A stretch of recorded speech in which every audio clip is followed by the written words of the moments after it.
Tapi ini hanya framing-framing saja. Ada Rhoma Irama nangis sama Habib di framing, Rhoma Irama tobat. Rhoma Irama itu memang beliau itu wataknya begitu, itu watak orang Banten. Beliau ini kan masih keturunan Sultan Agung Tirtayasa. Orangnya kalau ditantang galak, tapi kalau dilembutin nangis. Itu ciri-ciri keturunan Sultan Banten. Jadi kalau ditantang-tantang ya makin galak. Tapi kalau misalnya tersentuh hatinya, jangankan lagi masalah yang besar, masalah kecil aja ngobrol begini ini bisa nangis kalau orang Banten. Ini kalau umpamanya lebaran, itu ya enggak salah-salah banget rasanya kemarin, tapi nangis semua kalau kita salaman itu sama keluarga. Ada sepupu saya kalau jadi imam ngegerung-gerung, kalau ngobrol tersentuh sedikit ngobrol langsung nangis. Kemarin itu Roma itu Raja Dangdut terharu, dia diundang oleh LDNU, dia tidak tahu kalau ada Habib di situ. Diundang oleh LDNU untuk memberikan kisah bagaimana dakwah beliau dengan musik. Nggak tahu kalau ada Habib. Nah ternyata Habibnya nggak marah. Kan Rhoma Irama itu setelah beliau mengundang saya dicaci maki oleh Habib-Habib. Kata Rhoma Irama, saya tidak percaya ente itu cucu Nabi, tapi bukan memutuskan persahabatan. Kita tetap sahabat. Beliau ini sahabatnya Rizik Syihab. Beliau ini sahabatnya para kabib-kabib. Saya hanya tidak percaya kamu cucu Nabi saja. Kalau berteman kita biasa. Wong namanya mengakui cucu Nabi atau bukan itu bukan rukun iman kok. Saya hanya tidak percaya kamu cucu Nabi, tapi kita tetap bersahabat. Tetapi Rizik Syihab nggak mau, malah mencaci maki. Bahar Smith malah mencaci maki. Nah, ketika ada Habib itu di PBNU yang hadir, baik sekali adabnya, terharu itu. Bang Haji Rhoma Irama terharu nangis karena beliau, saya kan pernah beberapa kali ngobrol. Ya kadang-kadang ngobrol sama saya nangis juga. Ngambil tisu. Ya begitu orang yang berhati lembut. Orang berhati lembut itu gampang tersentuh hatinya. Makanya Bang Haji Rhoma Irama itu maunya begitu. Saya batalkan nasab ente, tapi kita bersahabat.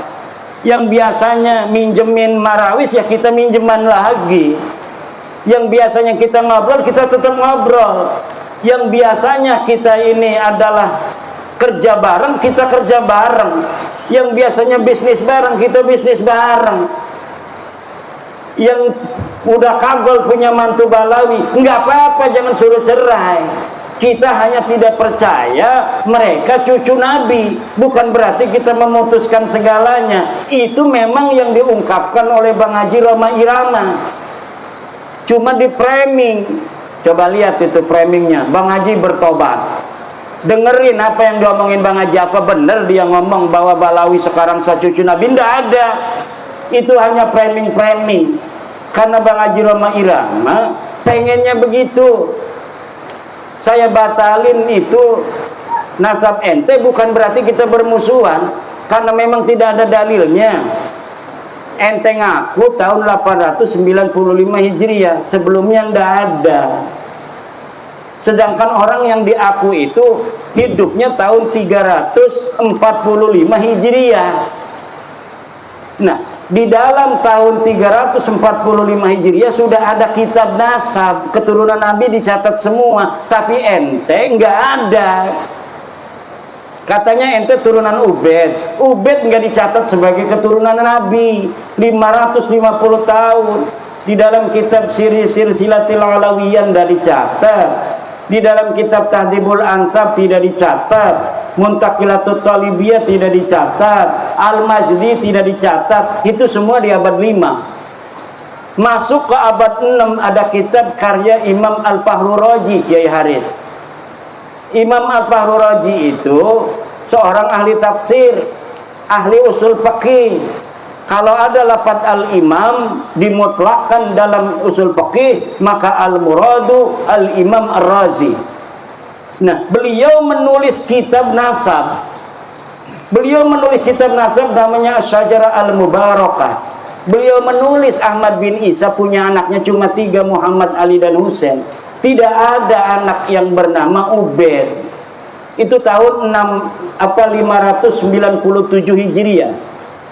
Kemudian muridnya penulis kitab Al-Fahri itu wafat 614 Hijriah. Menulis juga tidak ada nama Ubaid sebagai anak Ahmad bin Isa.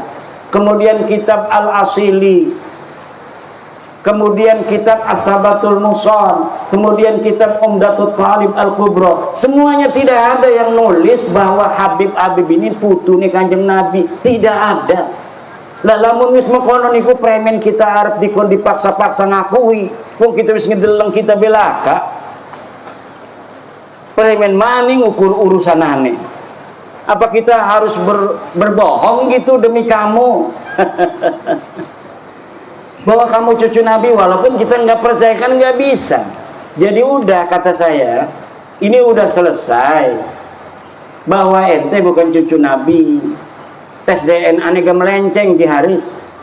Wong India, wong Kaukasus, bukan orang Arab, nggak ada keturunan Arab sama sekali jalur laki-lakinya itu.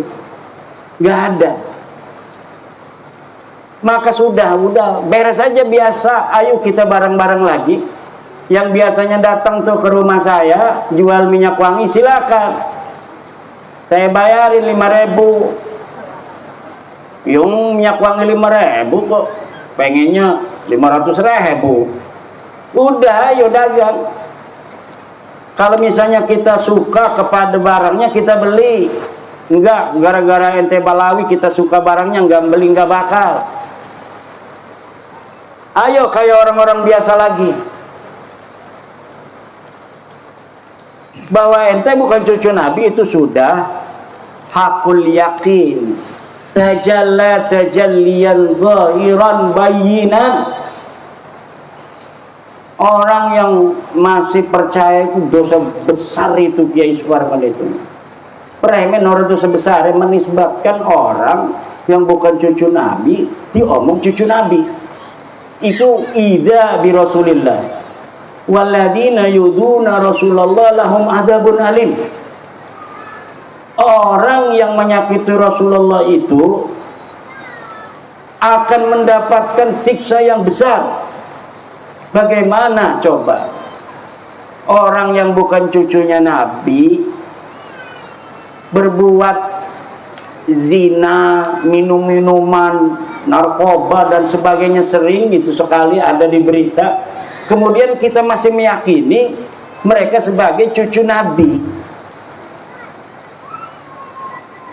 Lalamun umpamane sing di nisbataken orang-orang soleh semua mah nggak banyak gitu. Tapi orang soleh iku mungkin bohong, orang gede dosane itu. Tapi kalau sudah ini yang dinisbatkan orang-orang yang tidak pantas akhlaknya begitu, na'udzubillah, ini lahum adzabun alim. Se-Indonesia bersaksi semua tukang dawir minta duit. Udah terkenal sekali itu. Semua orang, kalau yang saya ketemu kiai-kiai ngomong, alhamdulillah Kiai Imad, gara-gara Kiai Imad sekarang tidak ada lagi yang keliling minta-minta, maksa-maksa minta duit. Itu hampir di setiap daerah. Sampai wakil Rais Am PBNU ketemu saya nggak mau sebut namanya, takut nanti dimarahin. Ketemu saya, Kiai Imad, setelah Kiai Imad ini nggak ada lagi tuh yang keliling-keliling ke rumah minta-minta duit katanya. Jadi yang didawir itu pengurus MWCNU, bukan hanya tingkat MWC, tingkat ranting. tingkat Suriah pun mereka berani dawir. Suriah, PBNU berani didawir sebelum bab nasab ini. Sampai-sampai itu Rais Suriah PWNU Jawa Tengah, Kiai Sodakoh, saya pernah lihat di YouTube-nya. Saya kangen nama Habib, katanya beberapa tahun ini nggak ke rumah-rumah saya. Saya pernah lihat YouTube-nya itu. Nah ini jadi bukan kiai-kiai kampung aja yang didawir, Kiai Parman, sampai kiai PWNU, kiai PBNU itu juga kena dawir. Pertama saya untuk meneliti itu bukan karena dawir, karena memang saya itu tidak berada di daerah yang sering kena dawir. Di daerah saya itu memang tidak kayak di daerah lain. Habib ada, ke rumah saya juga ada, tapi nggak berani maksa gitu. Nah kalau saya dapat cerita di Banyumas, di Kebumen, itu maksa. Makanya kiai-kiai cerita.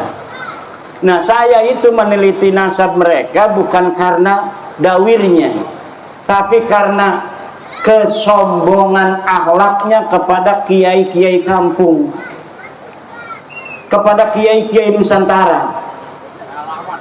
Ini yang membuat saya kemudian meneliti nasab mereka, dan ternyata sudah jelas bahwa mereka bukan keturunan baginda Nabi besar Muhammad sallallahu alaihi wasallam.